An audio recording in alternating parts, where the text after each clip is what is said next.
perkenalkan nama saya Eka Yuliana Saputri, saya dari kelas 10 IPA.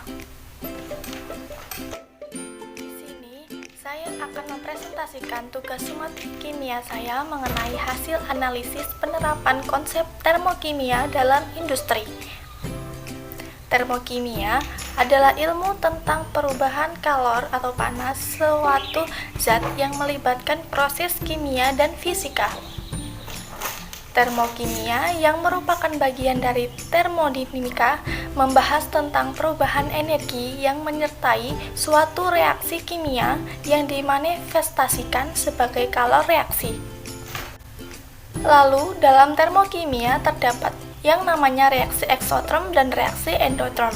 Reaksi eksoterm merupakan reaksi pembebasan kalor dari sistem ke lingkungan, sehingga suhu lingkungannya bertambah. Contohnya adalah api unggun, yaitu bakaran api unggun menimbulkan panas yang akan membuat tubuh kita akan merasa panas jika ada di dekat api unggun. Itu menandakan terjadinya perpindahan kalor dari api unggun ke tubuh kita. Kemudian, reaksi endoterm.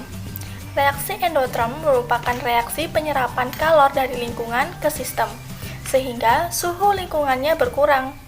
Contohnya adalah es yang mencair. Masalah ini terjadi karena es menerima suhu dari udara sekelilingnya sehingga mencair. Maka telah terjadi perpindahan kalor dari lingkungan ke es.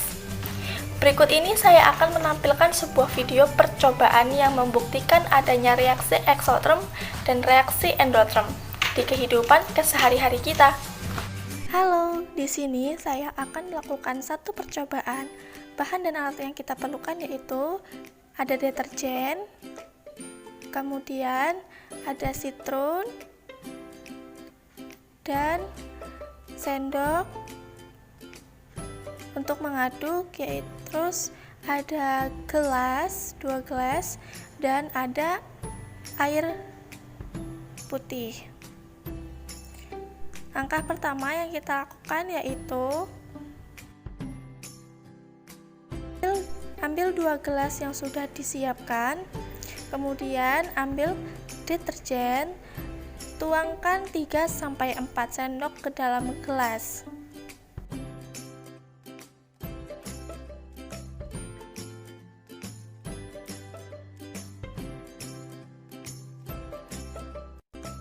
Setelah itu, kita beri air ke dalam deterjen yang sudah kita tuangkan tadi.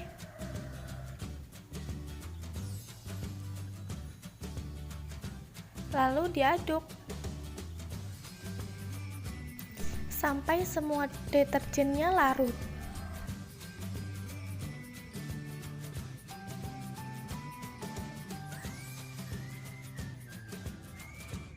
Kemudian yang kedua, kita masukkan larutan sitron ke dalam gelas yang satunya lagi. Masukkan 3-4 sendok ke dalam gelas.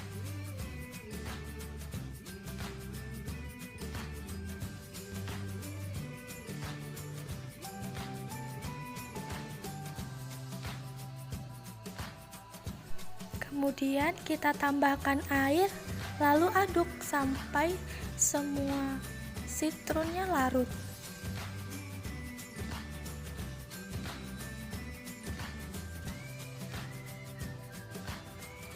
Setelah keduanya tercampur rata, kita akan melakukan sebuah pembuktian.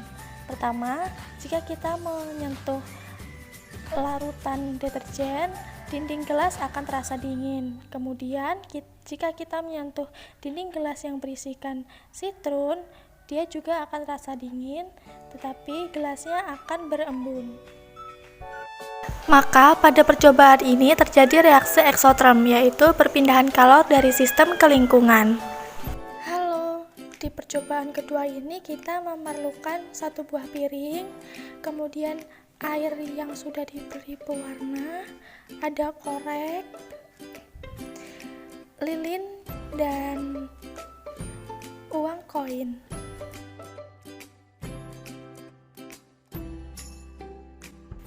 Yang pertama, kita sediakan piringnya. Kemudian ada lilin juga.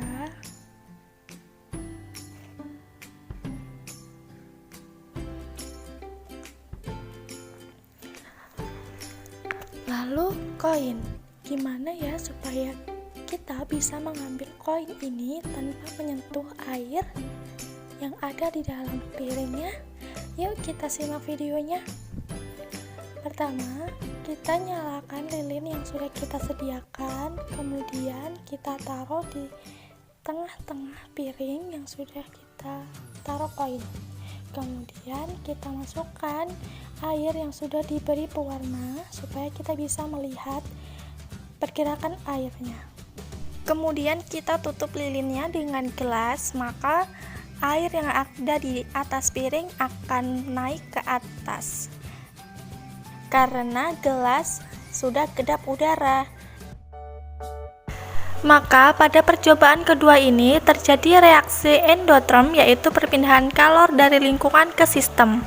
Nah, baru saja kita telah melihat video percobaan yang membuktikan adanya reaksi exotherm dan reaksi endotherm. Selanjutnya, kita akan membahas tentang penulisan persamaan reaksi. Adapun langkah-langkahnya sebagai berikut.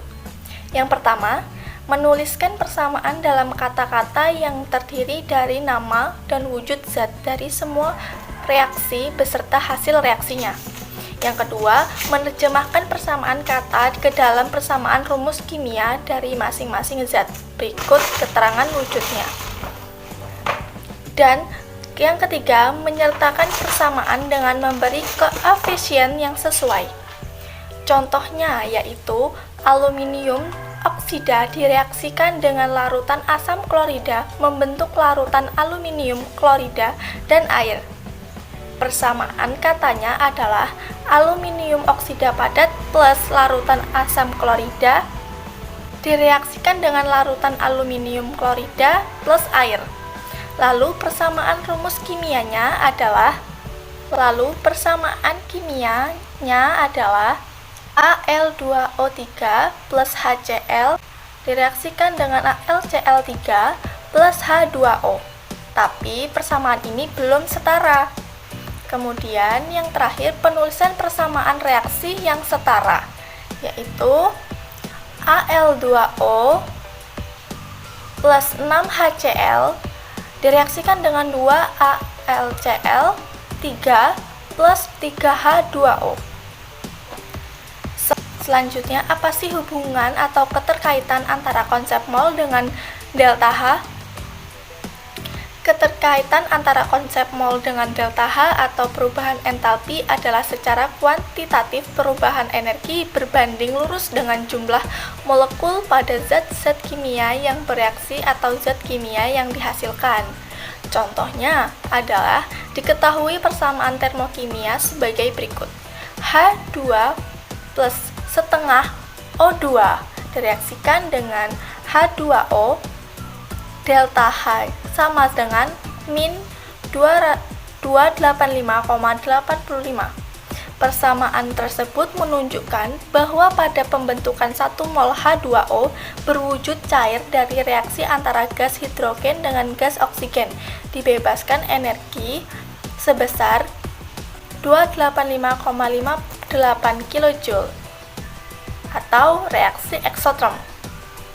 Kemudian, dalam termokimia terdapat 2 kalorimeter. Yang pertama adalah kalorimeter klasik atau sederhana, yang kedua adalah kalorimeter Bohm.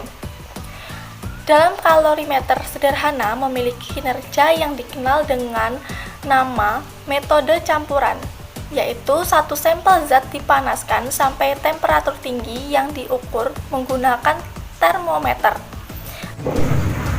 Lalu, jika kalorimeter Bohm, kinerjanya adalah dengan sebuah sampel yang ditempatkan ke sebuah tabung di dalam kalorimeter, lalu pada tabung tersebut dialirkan oksigen dengan tekanan tinggi 25 atm untuk melakukan pembakaran ignition.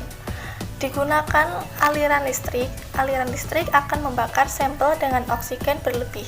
Kalori yang dilepas akan diserap oleh air sekitarnya sekaligus dengan wadahnya. Berikut saya akan menjelaskan satu soal mengenai persamaan termokimia. Soalnya adalah, ke dalam suatu kalorimeter direaksikan 40 ml larutan NaOH 1 mol dengan 40 ml larutan HCl 0,2 mol sehingga terjadi kenaikan suhu sebesar 35 derajat Celcius. Kalor jenis larutan dianggap sama dengan air yaitu 4,18 Joule per gram derajat Celcius dan massa jenis larutan dianggap 1 gram per mili. Jika dianggap kalorimeter tidak menyerap kalor, maka tentukan AH reaksi NaOH plus HCl direaksikan dengan NaCl plus H2O. Dari soal di atas yang diketahui adalah VNaOH sama dengan 40 mili, massa NaOH-nya 1 mol, VHCl-nya 40 mili, massa HCl sama dengan 0,2 mol, dan delta T-nya sama dengan 35 derajat. Massa jenis larutannya 1 gram per mili dan kalor jenisnya 4,18 Joule per gram derajat Celcius. Dan yang ditanyakan adalah nilai AH reaksinya. Jadi, untuk penyelesaiannya adalah Q reaksi sama dengan min Q kalorimeter plus Q larutan. Itu terjadi karena kalorimeternya tidak menyerap kalor. Untuk langkah pertama, kita akan mencari massa total larutannya terlebih dahulu. Jadi, Q reaksi sama dengan Q larutan. V totalnya adalah V NaOH plus V HCl sama dengan 40 plus 40 sama dengan 80 mili. Lalu massa larutannya adalah V larutan dikali massa jenis larutan sama dengan 80 mili dikali dengan massa jenisnya yaitu 1 mili per gram dan menghasilkan 80 gram. Langkah kedua, kita mencari Q larutannya. Rumusnya adalah M kali C dikali delta T sama dengan 80 gram dikali nilai kalornya yaitu 4,18 Joule per gram derajat Celcius dengan nilai delta T 35 derajat Celcius menghasilkan 1170,4 Joule. Jika kita rubah ke dalam kilojoule, maka mendapat nilai 11.007. Langkah berikutnya adalah mencari nilai mol NaOH sama dengan HCl dan N sama dengan M dikali V sama dengan 1M dikali 40 mili sama dengan 40 mmol, dan jika diubah ke bentuk mol menjadi 0,04 mol. Langkah terakhir adalah untuk menentukan delta H reaksinya. Delta H sama dengan min Q dibagi N sama dengan min 11.704 kJ dibagi 0,08 mol sama dengan min 146,25 kJ per mol. Maka perubahan kalor yang bertanda negatif menunjukkan reaksi ini berlangsung secara eksotrom. Pada tekanan konstan, perubahan kalornya sama dengan perubahan entalpinya. Sekian dari saya, terima kasih, semoga membantu. Tuhan memberkati.